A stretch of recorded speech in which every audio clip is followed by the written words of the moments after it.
This is Doug Coyle with DJ Coyle Rugby. I'm here with Mike Friday. He's the USA Eagles Sevens coach. We're here at the Elite City Sevens in Malvern, Pennsylvania. Mike, what are you looking for in players in today's tournament? Players that can make the potential national team. What players are on the radar? Yeah, I mean, first and foremost, what a great tournament. I've come here and there's 12 men's teams, there's 4 women's teams, and they're of a high standard. All possessing quality players, all have good coaches, people that we can respect their views and opinions. So, first and foremost, what a great starting point, and 12 quality teams. So, whilst we'd probably ideally want to grow and get bigger numbers, I think the important thing is that the quality's here and the players are working towards something. They understand what's on offer. In terms of what we're looking for, first and foremost, it's the character of the individual and how they carry themselves on the pitch from a conditioning perspective, because conditioning is a non-negotiable for us, and that kind of comes through in the character and the way that they go about their business on the pitch. But more importantly as well, when we look at the rugby side, we're looking at the nuts and bolts, the basics of the game. Are they doing what's required on and off the ball all the time, every time? I'm not looking for the $1 million play, because that kind of will just happen as it happens. If people force it, they're not the type of individual, type of character that we're kind of looking for. So, that's what we're kind of just trying to survey and look at. There's a number of players we're looking at. There's 6 or 7 that we've pre-identified that we've watched over the summer. Alex Maigleby's been at tournaments, Chris Brown's been at tournaments. We've taken the words of the coaches that are also at these tournaments, and we're working towards seeing whether those types of player or those individual players will step up. But also, there'll be a player here that's not on anyone's radar that will probably maybe catch our eye, that we'll look to do further research on and due diligence and see whether or not they're capable or have the potential to step up into the national squad and come to the OTC for a camp. Okay, thank you. You have a high performance camp coming up. Could you talk a little bit about that? Yeah, I mean, pre-season will be well and truly underway from Monday. I fly straight from here down to San Diego in the OTC, where we've got kind of a 3-pronged attack happening, three kind of parallel camps.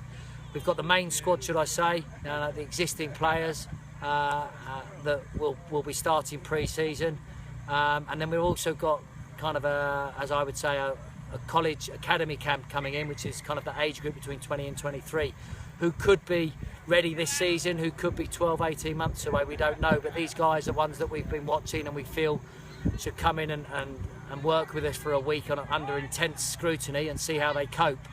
And then we've got a third camp, which is kind of all of a junior, all-American sort of group, under 20s, which have been put together by the likes of Maigleby, David Fee, Paul Holmes and Scott Lawrence, really, and we'll cast our eye over them with a kind of a parallel 1 to 3 year play. So what we're trying to do is build for today but also plan for tomorrow, and try and see these players and expose them to what is required if they want to be successful and be a part of the national 7 side.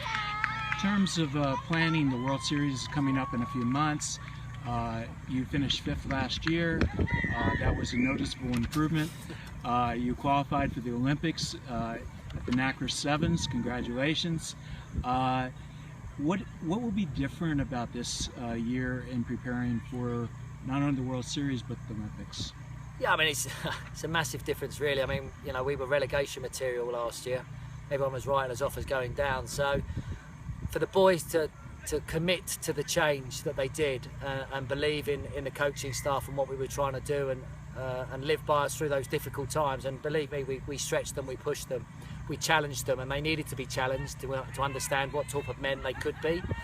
As was fantastic to see. But we finished 5th, but that's all we did do. We finished 5th, and we won a tournament. We won our first tournament, but we're not about that.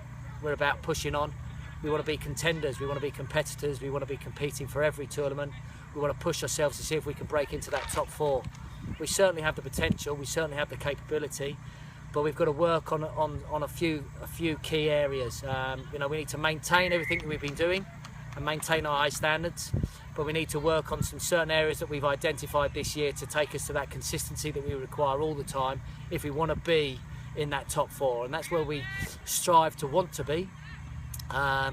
and it's going to be a tall order, because what you've done last season counts for nothing. You know, we start with 0 points come World Series time, and we've got to earn every point that we go for, which means we've got to do the hard work now. So the immediate kind of focus over the next 2 or 3 months will be they'll be back in that yakka yard. They've got to understand what it is, what they have to sacrifice to be successful in this game of sevens, and how fit and how hard you have to be to push your body and your mind. And we'll be reminding them, and they've got to rise to that challenge again.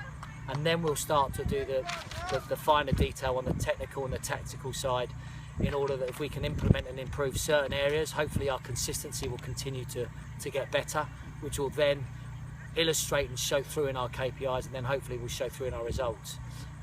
So we've got a plan, and you know, it's a 12-month plan, and we're going to have to manage the players carefully, because the Olympics is in August, and we've got to peak at the Olympics, and that might mean we've got to sacrifice certain things through the season on the World Series as well.